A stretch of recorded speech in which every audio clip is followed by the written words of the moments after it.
Kaixo, ongi etorriak. Problema honetan 3 galdera daude, lehenengoa denetan errexena da, eta 3. denetan zailena. Normalean horrela joaten dira, zailtzen joaten dira. Baina 3. pista bat ematen digu, galdetzen digute, kopurua n denean zenbat laukizuzen dauden. Orduan, n horrek ja adierazten digu algebra erabili beharko dugula 3. galdera erantzuteko.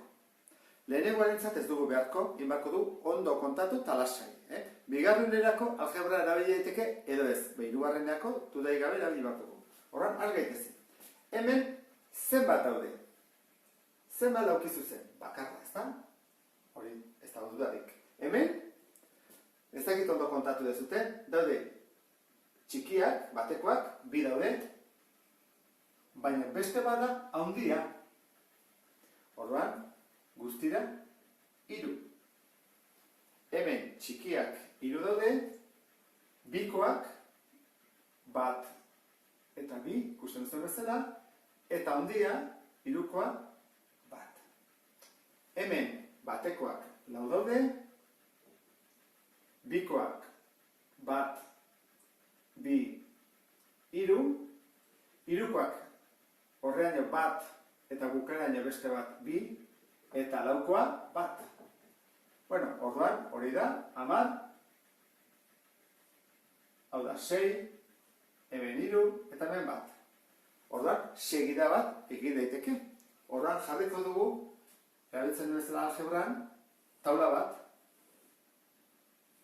eta egoian jarriko dugu irudiaren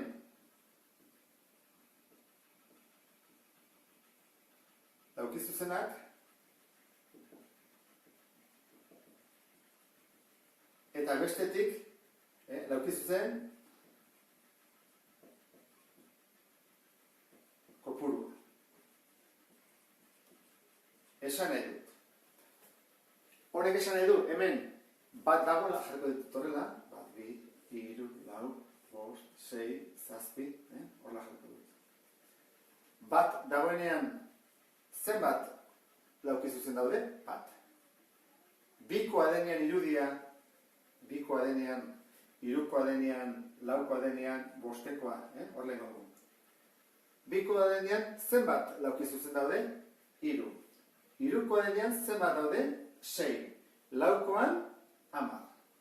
Bueno, guri galdetzen dute, hau da, A galderan lehenengo lauak. Erantzun ditugu. Hurrengo galdetzen digutena, B galderan da, 10. Horren, 10 jarraitu beharko nuke, 10 arte. Eta bestea da, azkenekoa, n-garren irudia. Orduan, has gaitezen. Zen da hurrengoa? Nik ustut atera dezutela, ez da hemendik. Zen beharko dugu? 5 gehiago, ez da? Orduan, jarriko dugu, gehi 5, 15. Kontatu bazate da, gehi 2, gehi 3, gehi 4, gehi 5, goazen egitea. Ez da gorazorik. Eta 8, 9, 10, eta gero hemen galdetzen dute n. Hori da legea bat duguna. Orduan, goazen egitea. 15. Orduan, gehi 5 urreko da, gehi 6. 15 gehi 6, 21. Hori bada, gehi 7, 28.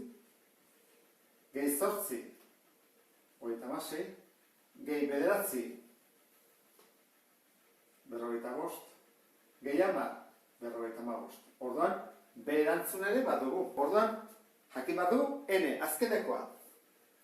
Kontatu zatein behar da, gehi 2, gehi 3, gehi 4, behin nola atratzen dugu adibidez. 4 baldin bada, nola jakin dezakegu 10 dela. Nondik? Hori da gure duda handiena. Eta zer egin dezakegu? Zesaten baizute, ditugula hemen 60, behan zenbat laukizuzen kopuru daude. Hori da legea. Eta ateratzeko pixka bat zailagoa da.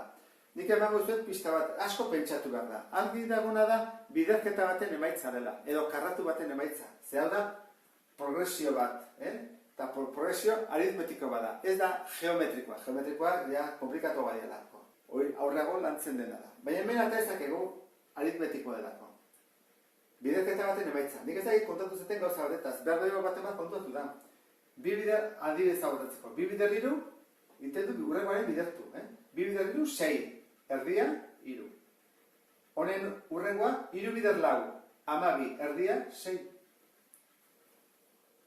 5 bider 6, 30, erdia, 15. Horrengo genuke, goikoa n baldin bada, egin behar dugu. N bider urrengoarekin zati bi. Eta hau izango litzateke formula. Egin behar dugu. Irudiaren laukizuzen kopurua. Bider urrengo irudiaren laukizuzen kopuruarekin bidertu eta zati bi egin. Eta horrekin bukatzen dugu problema hau. Badakizue, hau hemen jarri behar dela. Eta nik uste dut, algebrako lehenengo problema izateko, neko ondo ulertu dezutela. Espero behintzat, urrengo arte,